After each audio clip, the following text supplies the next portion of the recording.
What if the person that was discouraging you, that was filling your mind with doubt, and just doesn't believe in you, was your own mother? Hello, I'm Carla, psychotherapist and mindset coach, and on this channel, I help you get unstuck and reach your goals by exploring topics that shift your mindset so that you can live your highest potential. In today's video, I'm going to answer a question that was in one of my comments regarding a previous video that I did, and it was someone who was asking a question about, what if the person in my life that doesn't believe in me or isn't encouraging me or is even putting me down is my own mother? This person was saying that he felt bad. He really wanted to have that mother-son relationship, but from what I got, it seemed like it was kind of an uphill battle, and he felt like giving up, but he felt really guilty about it. The original video I was reading from Think and Grow Rich by Napoleon Hill, and it was from the chapter on persistence, chapter 9, How to Develop Persistence. I was reading from that section of that chapter on persistence, and it says there's 4 simple steps to developing persistence. The person with the question was referring to step 3, that was my video, but I'll read all 4 steps right now just for a review. How to develop persistence. There are 4 simple steps which lead to the habit of persistence. They call for no great amount of intelligence, no particular amount of education, and but little time or effort. The necessary steps are: number 1, a definite purpose backed by a burning desire for its fulfillment. Step 2, a definite plan expressed in continuous action. Step 3, a mind closed tightly against all negative and discouraging influences, including negative suggestions from relatives, friends, and acquaintances. This was the step that this person was talking about, and I'll get to it in a second. And the last step is a friendly alliance with one or more persons who will encourage one to follow through with both plan and purpose. Now, I was reading step 3, which is saying, close your mind, keep a closed mind tight to anybody who discourages you, even if it's friends or relatives. And I'll read the comment. This person said, so what if that person is my mom? It's difficult because I want to build a real mother-to-son relationship with her, but I just don't believe that's possible. I feel like I should give up for my own benefit, but at the same time, it feels wrong. You are not alone. I've personally experienced something like that. And the truth is, people who are closest to us, our closest friends and family, will be the last people to actually support us. Of course, there are times when people have those family members and those friends that are so positive and cheerleading, but not everybody has that. That's why people move out of the areas and kind of get away from old friends, because they continue to pull them back and remind them who they were and who do you think you are to go on and, improve yourself and do all these amazing things. Because the people that don't share your vision for your life, that don't have your dreams, who aren't doing what you're doing, you're probably making them feel uncomfortable. If you're the first one in your family to go to college or get a job that pays 6 figures, one would think there would be a lot of celebration and happiness and joy for you. But mostly it's met with jealousy, envy, irritation, and it can all be unconscious. But what's really going on underneath the surface is when you choose to grow, when you choose to have big dreams, it makes other people feel uncomfortable. They project onto you their own limiting beliefs, their own doubts. They look at you and they see what you're doing through their eyes. It can create a lot of anxiety, a lot of fear, a lot of projection, and it has nothing to do with you. I work with a lot of actors and I tell them, don't be upset that your friends aren't going to all of your premieres or your plays or your shows or posting about you on Instagram or on social media. Our biggest fans are people that don't really know us. They come to us organically. And it's okay if our friends and family aren't our fans. They know us on a different level. And as long as they love and support us in general in our lives, we should really let go of that pressure. Because they love us anyway. They loved us before, they still love us, and they'll continue to love us. So don't expect your friends and your families to be your biggest PR cheerleaders. They're doing their own thing. They're living their own lives. And if you just keep at it, you will gain your own audience and your own fans. I bet if you ask anybody, and I know this from personal experience, the people closest to me don't really watch anything that I put out. And at first I was offended, oh, you didn't watch, you didn't like and subscribe. Oh my gosh, come on, I need everything that I can get. But they are doing their own thing. We're all creating and we're doing things to serve and to add value to people's lives. And the right people will be attracted to us. We don't got to beg people to like and subscribe and follow. They will be attracted to us naturally, and we just have to have patience for that. Now, when it comes to really putting yourself out there or getting out of your comfort zone or making a big change in your life, when you are happy and when you're excited and when you're doing something, we usually bring it to our family or to our friends and we tell them and they, well, how are you going to do that? I heard so-and-so did that and it didn't really work out. Are you sure that's a safe idea in this economy? Ooh, that's kind of sketchy. Is that a scam? That sounds too good to be true. All these negative things because they're projecting onto you all of their fears, all of their limiting beliefs, what they think about themselves if they were in your situation. When you're trying to change, when you're trying to do something, when you're getting out of your comfort zone, when you're trying to be something you've never been, it's in those times that I say you have to be in your cocoon. Keep it to yourself. Have you ever heard the saying, don't throw pearls to swine? I think that's a quote from the Bible. But if you have this precious jewel, this pearl, this beautiful, precious pearl that means so much to you, don't give it to swine, to people who don't understand how precious this is to you, because they will just step on it, get it all dirty. They won't take care of it. So don't give it to them. Hold it. Only share your biggest hopes and your dreams with people that you trust, that you know will take care of your precious pearl. And I know it sounds harsh, but it's like, wow, my family is the swine? Yeah, they can be. And that's okay, because so are we. Think about the times that some friends or colleagues came to you and they had this big, great idea, or your young siblings or cousins, and it's like, you're like, oh God, good luck with that. It's like we all think this way because it's just our own limiting beliefs, our own fear, our own doubt. And especially when it comes to parents, they just want the best. But most importantly, what I find is they don't want you to be disappointed.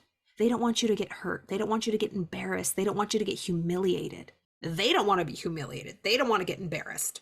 But regardless of the reason why is, if you feel you're not getting the support from your mother, from your parents, from people that you really love, from your partner, from your spouse, from your husband, from your wife, don't give up what you want to do. Just share it with other people or just keep it to yourself and just know that that's that person's problem, not yours. Now, if they're just outright criticizing you, putting you down, shaming you or blaming you, it's like, okay, now there needs to be a different discussion. But if we want people to have faith in us before we even do a thing, that's asking a lot. Some people do. Some people say, you can do whatever you want, honey. The sky's the limit. But that's really rare. So let's not expect people to fully believe us before we even do a thing. We should prove it. Let's do it. We have faith in ourselves. Let's do it and then show it with pride. And then that person will see it and they'll have faith in us and then they'll just add to the whole momentum. But I think that's where a lot of people get stuck. We think we need people. We think we need these cheerleaders, these family and friends and a bunch of people to bolster us up. Yes, it's nice if you have it, but you do not need it. All you have to do is have faith in yourself.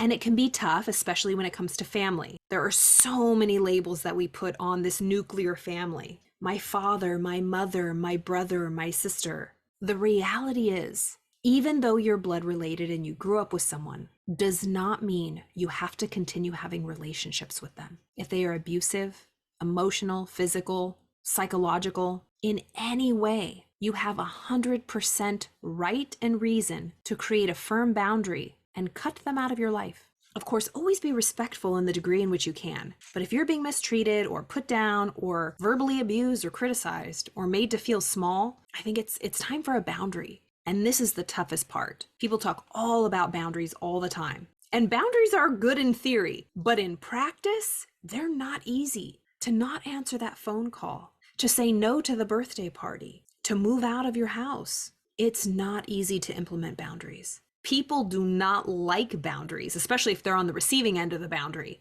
But just understand, if your heart is in the right place and you want to do something and somebody doesn't support you, protect your dream, protect what you're doing. Do not let that person in. I used to do this all the time. I used to be so happy and so excited, and I would go to my mom and I would, and it's like, I call them bubble poppers, like, boop, like they would find the one thing wrong or they would doubt, and it's like, like I felt like I was just like imploding and like my candle was blown out. Like I came with this beautiful candle and I bring it to someone like, and I'm like, what? Why'd you do that? Well, I just want to make sure that you're doing the right thing. It's like, oh, come on. Can't you just join with me in the joy of this for a minute? But no, they can't, because they're not you. They don't feel what you feel. They're thinking about other things. They're thinking about maybe stuff that you can't see. They're thinking about themselves most of the time. So depending on the situation, for you, when you say it's your mother, keep your mind closed tightly to the criticisms of others. What does the reading say? To develop persistence, you got to keep a mind tightly closed against all negative and discouraging influences, including negative suggestions of relatives, friends, and acquaintances. If your mother falls under that category, keep your pearl towards you. Focus on the things that you already get along with your mother. Focus on the similarities and not the differences. Don't try to push something that isn't working. Keep it over here, boundaries, and just love your mother for what she can give. I always use this example. We do this all the time. I'll use my mom as an example. She is an amazing mango tree. She is so good at giving the best mangoes, and I love her mangoes. I love that about her. But if I go to her and I'm banging on the tree and I want a banana, I will never get a banana out of her. She's a mango tree. I can't force something that just isn't there. And so I have to just accept my mom for who she is. Understand that it's not about me. She loves me. I love her. But she can't be everything. And that goes for any relationship in life. We should never put all of our needs, our wants, our desires onto one person. That's why it's good to have different relationships. Friendships, coworkers, if you have hobbies, different community groups. But if you feel like you've tried everything you can, and you've tried to be respectful and it's just still not working, just know that you can always put up boundaries and don't feel guilty about it. It doesn't matter if they're family. It doesn't matter if they're your mother, if they're your father, if they're your aunt, uncle, grandparent. We are all, at the end of the day, individuals, and we deserve respect and love. And there's a lot of rhetoric about, blood is thicker than water, respect your elders. Of course we should do that. But if we're being abused or we're being manipulated or we're being put down or criticized, we do not have to stay around for that. Never feel guilty for setting a boundary, even if it's with your blood relatives, your family members, even if you have to cut somebody completely out of your life. And it is difficult, it is hard, but you're already in hard. And so sometimes the best thing you can do is just accept that person for exactly who they are and change the interactions, change the way you relate to that person. Change the boundaries around that relationship. I hope that helped, but I feel you. I know you can feel really guilty for, not having that relationship with your mother. I did this all the time. I would constantly go over and over, even though I got the candle blown out or that bubble popped on these big dreams. She's the first person I wanted to go to always. And I'm like, Carla, remember the last time? And I'm like, no, she'll be different this time. No. She is who she is. And things have since changed, but I've had other relationships that don't change. I just have to accept the person for who they are and then find and cultivate in my friends and other people, find like-minded people who believe in me. And I don't have to hate my mom or be mad at her. That's just, I'm not going to share those things with her. And this whole thing reminded me of another one of my favorite excerpts from Napoleon Hill's Think and Grow Rich. It was from chapter 8 on decision. And it says, the majority of people who fail to accumulate money or reach their goals and dreams are generally easily influenced by the opinions of others. They permit the newspapers, the social media, the TV, the news, and their gossiping neighbors to do their thinking for them. Everyone has a flock of opinions ready to be wished upon anyone who will accept them. If you are influenced by opinions when you reach decisions, you will not succeed in any undertaking, much less in that of transmuting your own desire into money or your goal. If you are influenced by the opinions of others, you will have no desire of your own. Keep your own counsel. When you begin to put into practice the principles described here, you reach your own decisions and you follow them. He goes into saying, take no one into your confidence, not even your mom, except members of your mastermind group or like-minded people who truly believe in you and your vision. Be very selective of this group.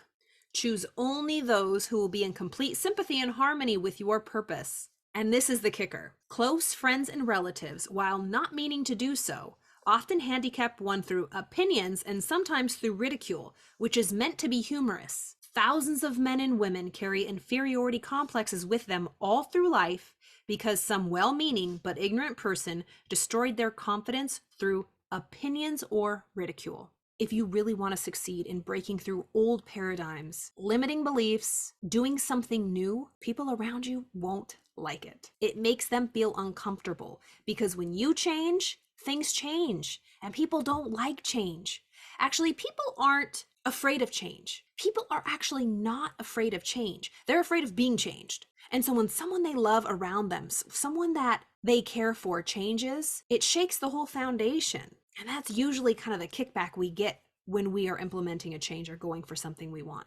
Keep your goals and your dreams tightly towards you and only share your pearl, your gem, with people you know who will support you. And don't get upset, angry, mad, resentful towards friends or family who can't see your dream or your vision because it wasn't given to them. Love them, because it's just their limiting beliefs. If anything, have compassion that they can't see that vision, or they don't have the faith or the hope or the self-esteem in them. You only have to believe in yourself. I hope you enjoyed that. As always, if you have any questions, please leave them in the comments section, reach out. All my contact information is here, and I'll see you next time.